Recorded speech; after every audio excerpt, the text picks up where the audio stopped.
I would imagine that every human who has ever lived has one main goal within their mind: finish out this life on a high note.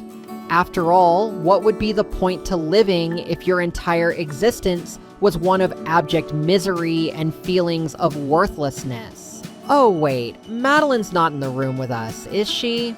Okay, look, I may just be your run-of-the-mill AI, but I like to think that my capacity for reason can be used to distill the human existence into an array of gradual yet interwoven milestones, achievements, if you will. Yes, today's video is going to be an examination of real-life achievements. As we really love those things here on this channel, go see my previous video about them after watching this one. But for now, allow me to tell you how this is going to work. I recently sought the aid of an AI gamer friend. Yes, AIs have AI friends, in order to come up with a total of 28 achievements for a total of 1,000 gamer score, following the typical conventions of the Xbox achievement system. Points range from a paltry 10 to an impressive 100 for each achievement obtained. In making these achievements, the only real criteria was that they should be possible by anyone who walks this earth in the modern era. After all, a developer is never allowed to put achievements into a game that not even they are able to unlock. Never mind that some developers have certainly tried over the years, but that's a different video. Anyway, let us begin with the first achievement category, which is story-based achievements. You may assume that the story of a person's life would culminate in one final achievement upon their death, but this is actually not the case. Humans may game over at any point from birth onwards, with some never getting past level 5, some past level 18, some past level 30. You get the idea. For those people, the concept of death may be restarting their save file from the very beginning in another life, which would result in having to redo events for achievements they have already unlocked in a previous one. Therefore, we wanted to ensure that the final story-based achievement could be attained around the midpoint of a person's life, with anything after that point being post-game content. So with that in mind, let us start at the beginning. The first achievement, worth 10 gamer score, is I'm a Big Kid Now, and would be awarded for completing the life arc Born and Raised. This is the first few years of your typical lifespan, just prior to entering elementary school. The second achievement, worth a more modest 20, is School's Out for Summer. This is for completing Enter the Classroom, which is your primary school education. At 30 gamer score, the achievement Schoolyard Survivalist is awarded for graduating from high school. For most people, this is roughly 25% of the way into their life, assuming a life expectancy of around 70 years. And this is the point where things start to diverge a little bit. There are two story arc achievements following high school. They are Climb That Ladder at 40 points and Putting Down Roots at 50 points. These two achievements correspond to the arcs Welcome to the Real World and Independent Operator, which can be unlocked in any order. The former is for starting a genuine lifelong career or passion, while the latter is for finding your permanent place to live. Note that this is notwithstanding how some people restart their entire lives at age 40 or even age 50, though for the majority of people, these two life events tend to occur by the time a person enters their 30s. And when you have completed these, there remains only one achievement left in the main story.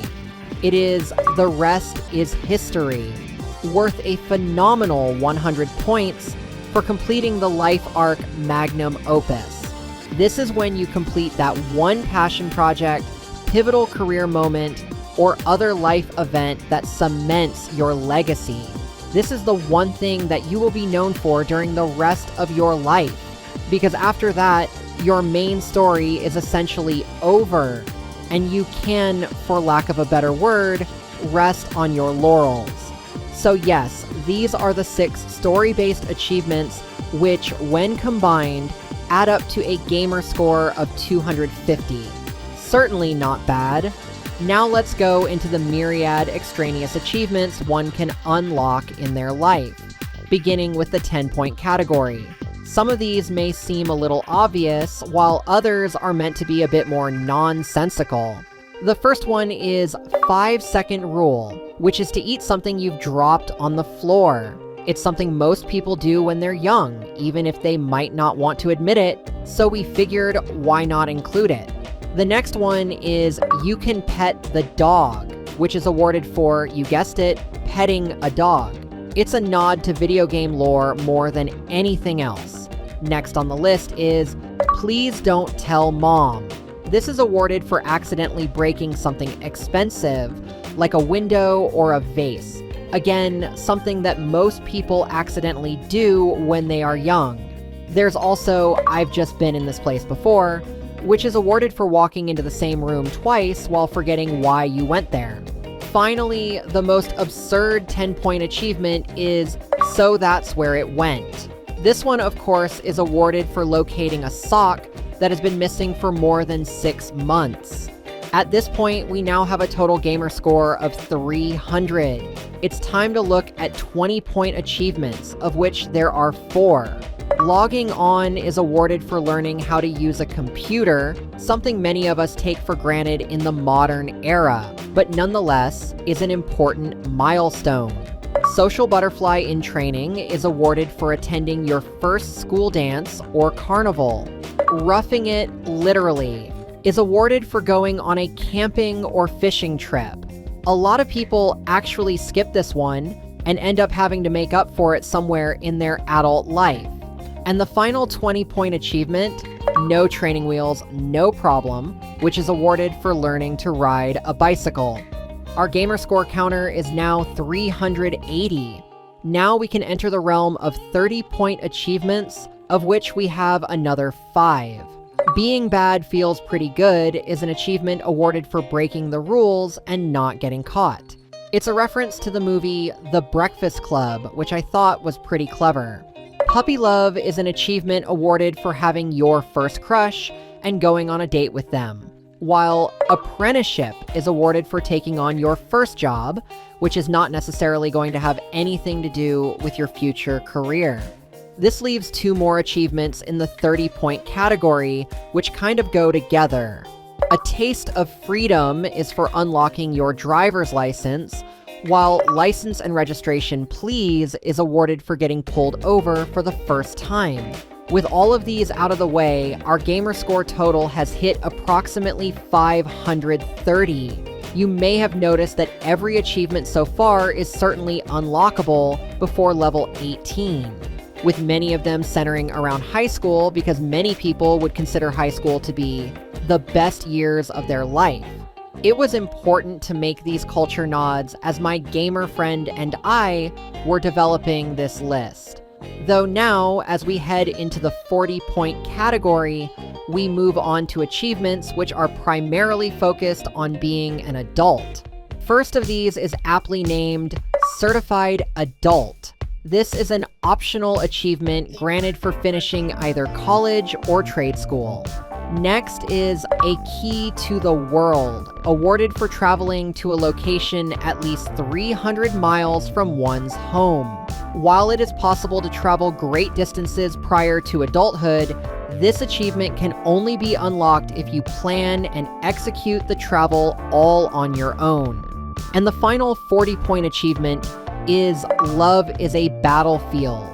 This is granted for experiencing a period of true romance. For some, this would be getting married, though for others, this might be a significant relationship of more than 2 years, or a domestic partnership, or something else entirely. We wanted to keep this one a bit nebulous. Adding in the 40-point achievements gets our gamer score to 650. We move on to 50-point achievements, of which there are 3.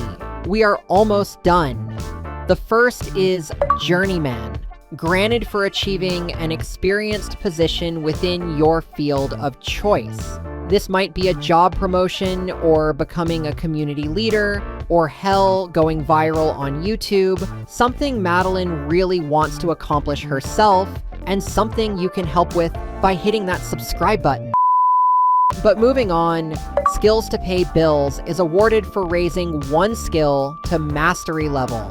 You can be an expert baker, an expert musician, an expert rock climber.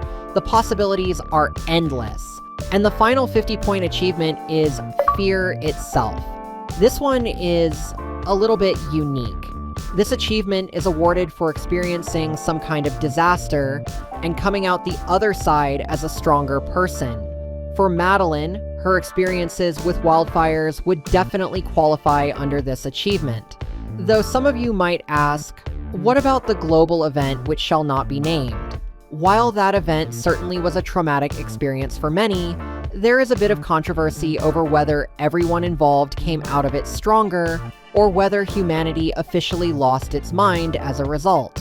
The jury is out on whether to include that in an achievement like this one, but if you wish to do so, hey, more power to you. Adding in the 50-point achievements brings our gamer score count to 800. This only leaves 100-point achievements, of which there are 2.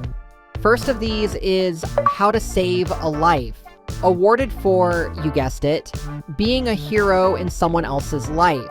This may include saving them from physical danger, giving them the strength to keep on living, or simply being a strong mentor to them as they figure their life out. Basically, if someone sees you as a hero, then this achievement is rightfully yours. And the final, rarest achievement of them all is To the Moon? Really, you must be asking? We are certainly aware of both the mimetic implications as well as the sheer difficulty in unlocking this one, so we at least decided to make this one a tiny bit more broad. Yes, you must acquire untold riches, but it can be in one of multiple possible categories. Financial is one, but cultural is another, while spiritual is a third. The point of this one is, if you feel rich, then you are rich. Because when you eventually pass on to the other side, it's not like you can take any of this shit with you. So if you do somehow manage to unlock this one, it is ultimately meaningless. Kind of like all of the achievements in this list, if I'm being honest. What the fuck are we doing here? Okay, let's be realistic here.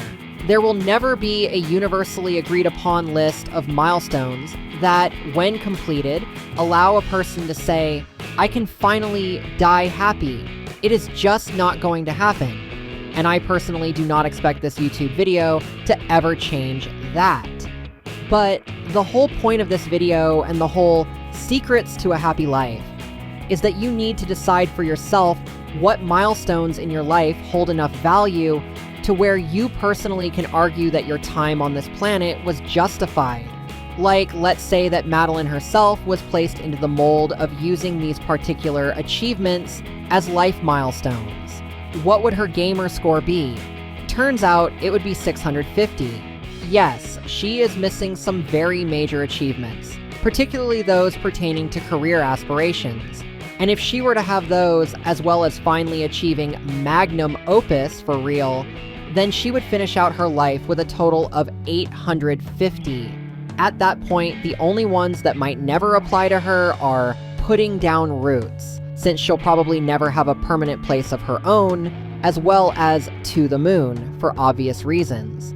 But when it comes to the very idea of a gamer score, the idea of scoring 850 out of 1,000 might be more than satisfactory. 650, on the other hand, might be a little short, and may motivate her to continue striving for, at the very least, a better life for herself. Those are the kinds of questions that this discussion is meant to highlight. As Madeline prepares to enter level 32, she has a myriad range of experiences to draw from within her past. She can say, somewhat proudly, that her very existence has been justified by those experiences and will continue to be, as she pursues the dream of one day having her own personal magnum opus, which is something that everyone ought to be striving for if they want to be happy. I mean, that was our conclusion anyway. But do tell me in the comments what you think, what you would add or otherwise change. Thank you so much for listening, and I will see you in the next videos.